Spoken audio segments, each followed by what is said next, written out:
అందరికీ నమస్తే. నేను గరిడేపల్లి లక్ష్మి. ఏ దేశంలోనైనా పేదరికం అనేది ఉంటుంది. భూతల స్వర్గాలు ఎక్కడ ఉండవు.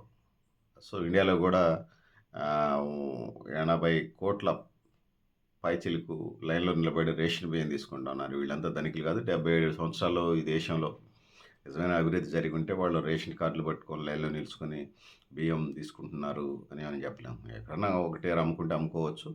సరే టర్మ్స్ అండ్ కండిషన్స్ పెట్టాలి. ఆ బియ్యం తినే బియ్యం ఇస్తే బాగుంటుంది. జనానికి నచ్చేటువంటి బియ్యం ఇవ్వాలి. లేకపోతే ఆ బియ్యం ప్లేస్‌లో ఇంకేమన్నా చిరుధాన్యాలు, రాగులు, సజ్జలు, జొన్నలు, కొర్రలు ఇవ్వండి. ఇంకా ఎక్కువ ఉపయోగం జరుగుతాది. సో, ఫుడ్డు చూడండి ఎట్లా మరి సిరుధాన్యాలు అంత ప్రొడక్ట్ ఉన్నదా లేదా చూడండి. అంటే రై దాని ఆరోగ్యాన్ని గూడా ముడిపడి ఉన్నది కాబట్టి అవి ఆలోచన చేయాల్సిన అవసరం ఉంది. మీరు గూడా మీ అభిప్రాయాల్ని కామెంట్ బాక్స్‌లో రాయండి. నేనేమంటున్నానంటే ఏ దేశంలో అయితే పేదరికం లేదో అది అభివృద్ధి చెందిన దేశం అనుకోవచ్చు.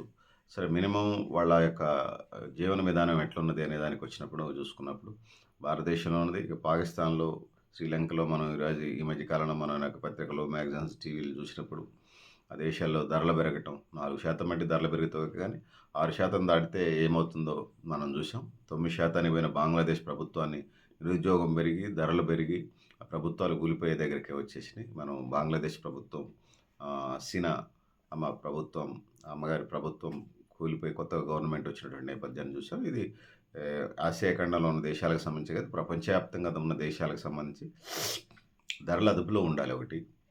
ఉద్యోగం ఉండాలి, ఉపాధి మార్గాలు కల్పించాలి.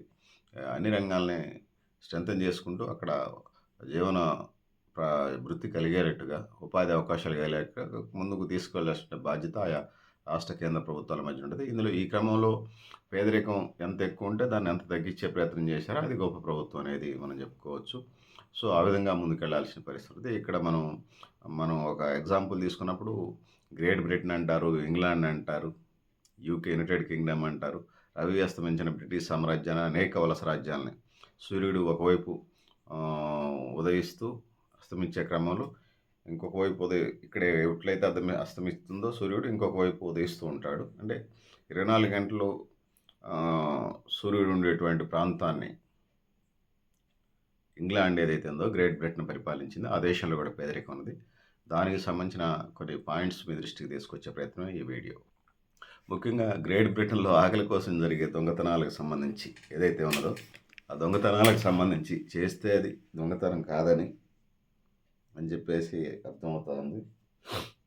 సో, అందుకోసం చిన్న చిన్న దొంగతనాల మీద వాళ్ళు కేసులు పెట్టరు. మళ్ళీ శత్రుత్వాలు పెరుగుతాయని, లేకపోతే ఇంకా ఇతర సమస్యలు వస్తాయని చెప్పేసి సో, చిన్న చిన్న దొంగతనాలు చేయొచ్చు అనేది ఉన్నది చూసినట్టుగా వదిలేస్తారు. ఈ పరిస్థితి గ్రేట్ బ్రిటన్‌లో ఉన్నదనేది మనం చెప్పుకోవచ్చు. అంటే 200 పౌండ్ల వరకు.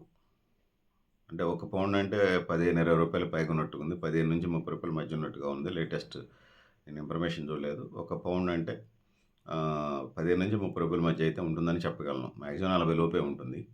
పౌండ్ లేటెస్ట్ రేట్ చూడలేదు. మళ్ళీ మీరు కూడా ఏమైనా అవకాశం ఉంటే కామెంట్ బాక్స్‌లో రాయండి. నేను కూడా ప్రయత్నం చేస్తాను. సో, సోదరులారా 200 పౌండ్ల వరకు ఆహ్, వ్యాపార సంస్థల్లో, షాపులలో ఎవరైనా ఎత్తుకుపోతే అది నేరం కాదని 2014లోనే చట్టం చేశారు ఇంగ్లాండ్ వాళ్ళు.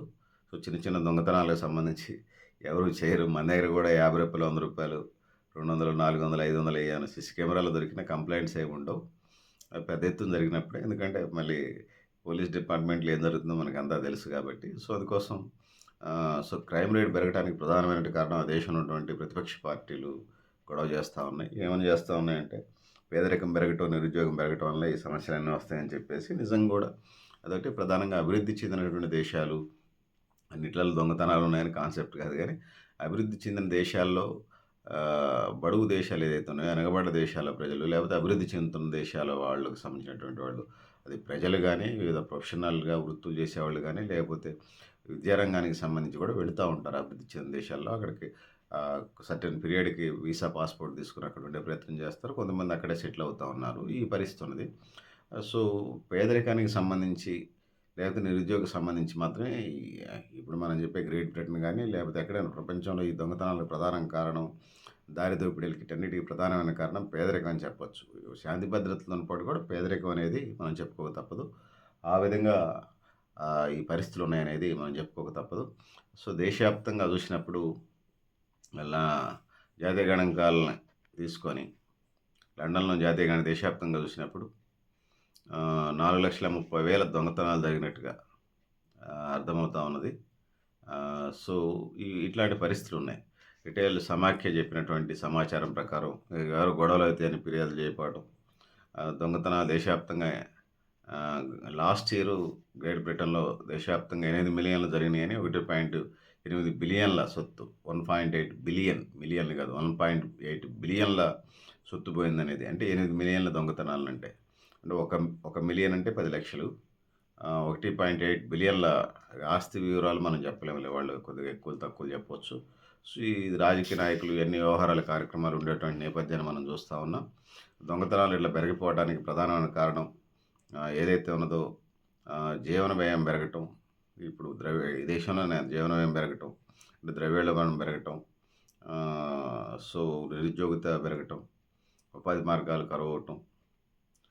సో ఇవన్నీ ప్రధానంగా ఉంటాయి ఇలాంటి పరిస్థితులన్నిటికీ. సో బ్రెగ్జిట్ తర్వాత కోవిడ్-19 ఏదైతుందో కరోనా తర్వాత నిరుద్యోగం పెరిగినట్టుగా అన్ని దేశాల్లో పెరిగినట్టుగా ఇంగ్లాండ్ ప్రాంతంలో కూడా పెరిగింది.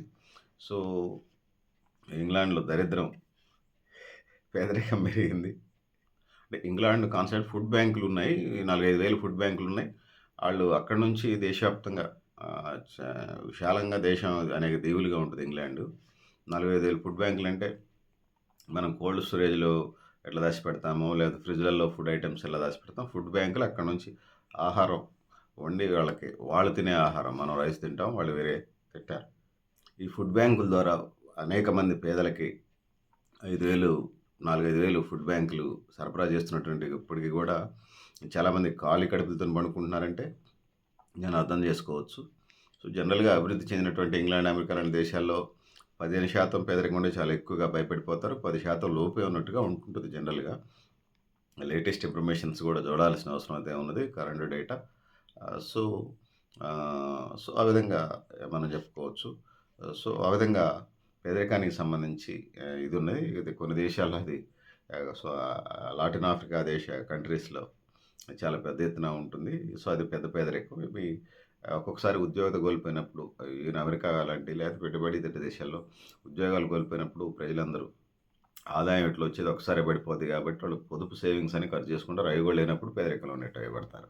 సో ఈ పరిస్థితులు ఉంటాయి. నాట్ ఓన్లీ ఇంగ్లాండ్, సో ప్రపంచవ్యాప్తంగా ఏ దేశంలోనైనా ఈ పరిస్థితులు ఉంటాయి.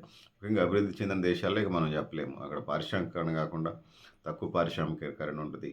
వ్యవసాయ రంగం మీద డిపెండ్ అయి ఉంటారు. పంటల్లో వ్యవసాయ రంగంలో వచ్చేటువంటి లాభ నష్టాల మీద వాళ్ళ యొక్క డెవలప్మెంట్ ఆధారపడి ఉంటుంది అనేది నేను తెలియజేసుకుంటా ఉన్నాను. సో అట్లా చెప్పాల్సి వస్తే అభివృద్ధి చెందిన దేశాల కంటే భారతదేశంలో కొంచెం పేదరికం ఎక్కువ ఉన్న మాట అయితే నిజం. మనం 30% ప్రభుత్వ లెక్కలు చెప్తాను, 30-40% పేదలు ఉన్నారని చెప్పేసి ప్రభుత్వం ఏదో లెక్కలు చెప్తా ఉంది. ఏమంటారు, రోజుకి రూ. 30, రోజుకి రూ. 50 ఉంటే ఆ కుటుంబం అభివృద్ధి చెందినటువంటి పేదరికం నుంచి బయటపడ్డటువంటి ఇదిగా చెప్తా ఉన్నారు. సో చాలామంది ఫుట్పాత్ల మీద, లేకపోతే ఖాళీ కడుపులతోని రైల్వే స్టేషన్ బల్లాల మీద, బస్ స్టాండ్ బల్లాల మీద, రోడ్లు డివైండర్ల మీద పండుకొని ఖాళీ కడుపులతో పండుకొని ఉంటాం. అది ఇండియాకే కాదు, ఏ దేశానికైనా అది మంచిది కాదనేది తెలియజేస్తా ఉన్నాను. సో వీళ్ళకి తగిన ప్రణాళికలు, తెలంగాణలో అయితే అన్నపూర్ణ పథకంతో అన్నం పెడుతున్నారు. ఆంధ్రప్రదేశ్లో అన్నా క్యాంటీన్ల పేరుతో మంచి ఫుడ్ మెనూ ఇస్తున్నారు. ఇక దాని మీద అవినీతి ఆరోపణ లేకుండా నడిపించగలిగితే అది సక్సెస్. రాజకీయాలు ఉండొచ్చు ఆ తరహాలో. ఇక ఢిల్లీ ప్రభుత్వం కూడా ఈ తరహా అన్నపూర్ణ తరహా పథకాన్ని నడుపుతా ఉంది. ₹5 అన్నం పెడతా ఉన్నారు. సో ఆ విధంగా మనం ముందుకెళ్లాల్సిన అవసరం ఉన్నది. సో లండన్లో నేరాల సంఖ్య, మనం యూరోపియన్ కంట్రీస్ని మనం తీసుకున్నప్పుడు అంటే ఈ దారి దోపిడీగాళ్ళలాగా ఇవన్నీ ఉండటానికి కారణం పేదరికం, నిరుద్యోగం అనేది మనం చెప్పుకోక తప్పదు. అది ఇట్లా ఇంగ్లాండ్కి సంబంధించింది కాదు, ప్రపంచం అంతా. సో ప్రపంచంలో అభివృద్ధి చెందినటువంటి దేశ ఆర్థిక వ్యవస్థలో ఇండియా కూడా 2047 నాటికి టాప్ 3కి వచ్చేస్తుంది. ఈ నేపథ్యంలో టాప్ 3కి రావటమే కాదు, నిజమైన అభివృద్ధిని మనం కోరుకుంటూ ఉన్నాం. కాబట్టి కొద్దిమంది పెట్టుబడిదారుల ఆదాయం పెరిగినప్పుడు, అగ్రిగేట్ చేసినప్పుడు తలసరి ఆదాయం పెరిగినట్టుగా మనకు కనపడదు. కానీ ప్రజల నిజ తలసరి ఆదాయం పెరగటమే నిజమైన అభివృద్ధి అని నేను నమ్ముతా ఉన్నాను. అది గ్రేట్ బ్రిటన్ కావచ్చు, ఇతర అభివృద్ధి చెందుతున్న అమెరికా, ఆస్ట్రేలియా, ఇంకా ఇతర దేశాలు కావచ్చు, ప్రపంచంలో అభివృద్ధి చెందిన దేశాలు కావచ్చు, అభివృద్ధి చెందుతున్న దేశాలు కావచ్చు, వెనకబడిన దేశాలు కావచ్చు, ఈ దేశాలు ఏ దేశాలైనా ప్రజల జీవితాల్లో వెలుగు నిండడమే, వారి పేదరికం నుంచి బయటపడటమే, అన్ని రంగాల్లో వాళ్ళకి అవకాశాలు కలగడమే. ఆ విధంగా చూస్తే అభివృద్ధి చెందిన దేశాలకు అన్ని సెక్టార్‌లు ఎట్లా అందరి ప్రజలకు అవకాశాలుంటాయో అన్ని రకాలుగా వాళ్ళ కండలు కరిగించి, నెత్తురు మరిగించి, చెమటలు చిందించి ఏదైతే ఉత్పత్తిలో భాగస్వాములవుతారో ప్రతిఫలాలు గూడా ఆ దేశ ప్రజలందరికీ అందినప్పుడే అది మాత్రమే రియల్ డెవలప్‌మెంట్‌గా చెప్పదలుచుకున్నాను. మీరు గూడా మీ అభిప్రాయాన్ని కామెంట్ బాక్స్‌లో రాయండి. థ్యాంక్ యూ నన్డాల్ మిత్రులారా. మీరు గూడా మీ అభిప్రాయాలు కామెంట్ బాక్స్‌లో రాయని ఆహ్వానిస్తూ నేను గరిడేపల్లి సత్యనారాయణ న్యూ లక్ష్య ఆర్గనైజేషన్.